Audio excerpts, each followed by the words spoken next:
दोस्तों नमस्कार। इस समय नीतीश कुमार की खामोशी ने देश का राजनीतिक पारा गर्म किया हुआ है। दिल्ली से लेकर के पटना तक पॉलिटिकल गॉसिप जारी है। लोग यहां तक कह रहे हैं कि नीतीश कुमार जब जब खामोशी ओढ़ते हैं कुछ बड़ा फैसला लेते हैं।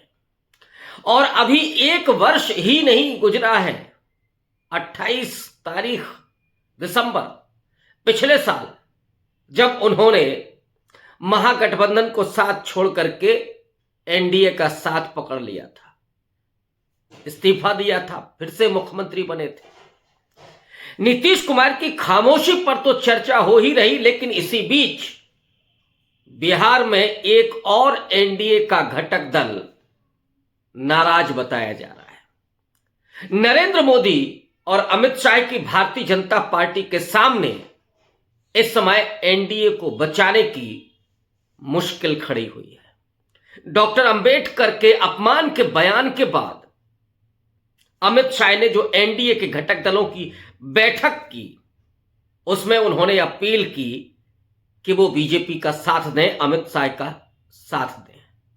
लेकिन नीतीश कुमार उस बैठक में नहीं पहुंचे थे, जेपी नड्डा की बैठक में नहीं पहुंचे थे।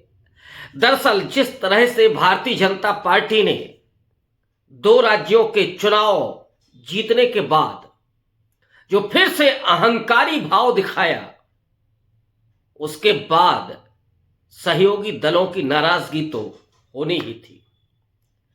पहले हरियाणा और उसके बाद महाराष्ट्र।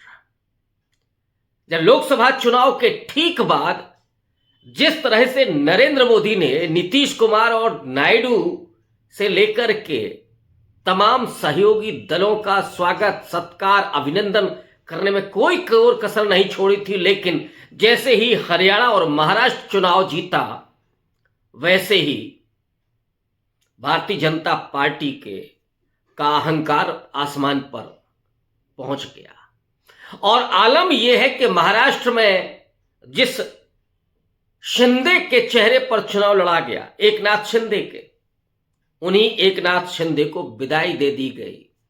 मुख्यमंत्री की कुर्सी नहीं मिली, डिप्टी सीएम बने। और फिर जब मंत्रालयों का बंटवारा हुआ तो गृह मंत्रालय नहीं मिला, अर्बन डेवलपमेंट डिपार्टमेंट लेकर के खामोश हो गए।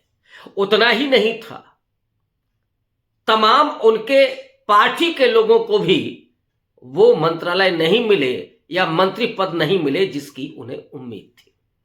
लगभग किनारे लगा दिए गए। उसके बाद ही तमाम सहयोगी दलों के कान खड़े हो गए, चौकन्ना हो गए कि क्या अब अगला नंबर हमारा है।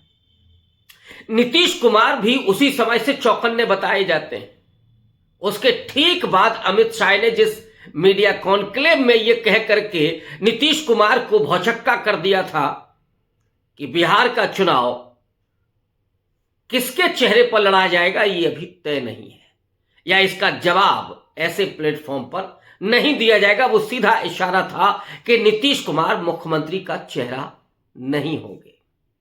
इसी बीच में एक और सहयोगी दल की खबर आती है और वो नाराज बताया जा रहा है।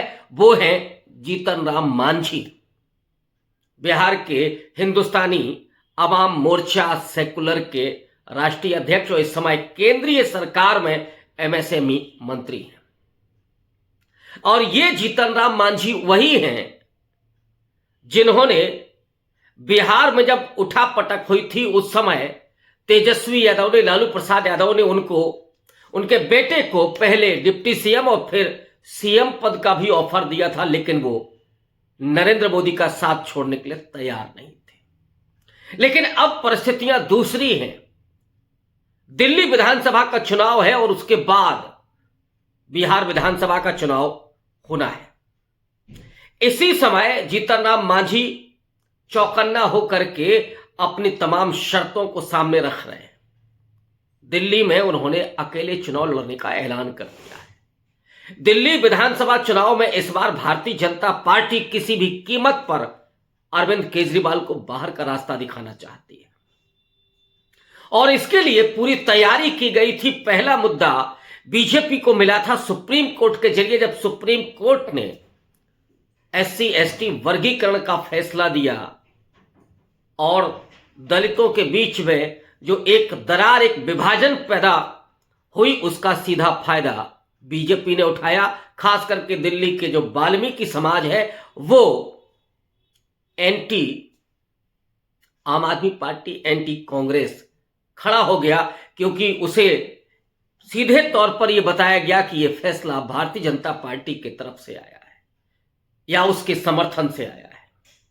तो जो आम आदमी पार्टी का वोटर था, जिसकी वजह से वो झाड़ू चुनाव निशान बनाया गया आम आदमी पार्टी का, वही वाल्मीकि समाज बीजेपी के पक्ष में इस बार जाता हुआ दिख रहा था। बीजेपी की बल्ले बल्ले थी, लेकिन अचानक डॉक्टर अंबेडकर का अपमान जो किया अमित शाह ने, उससे आम आदमी पार्टी को थोड़ी राहत मिली, संजीवनी मिली और बीजेपी के लिए फिर मुश्किलें खड़ी हो गई।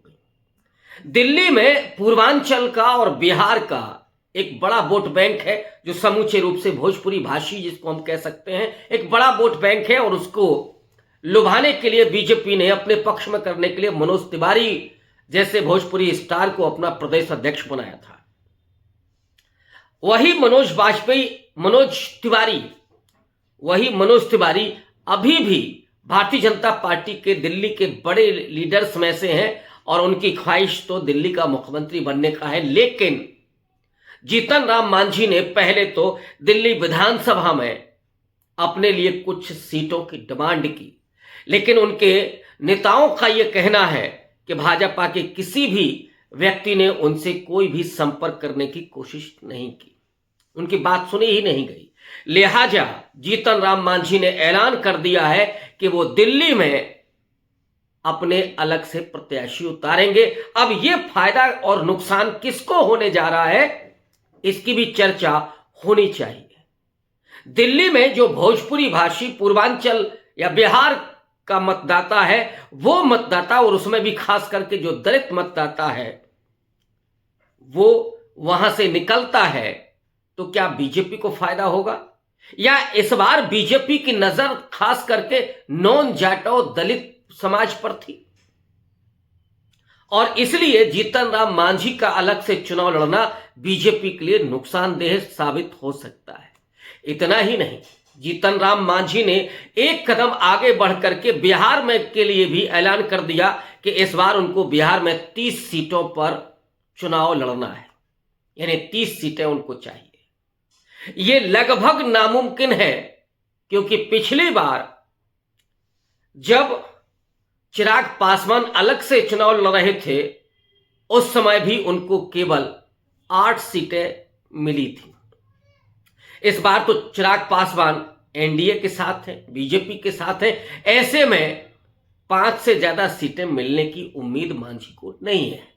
लेकिन जो उन्होंने डिमांड की है, ये बड़ी डिमांड 30 सीटों की, क्या बीजेपी के लिए एक बड़ी मुश्किल पैदा कर रही है?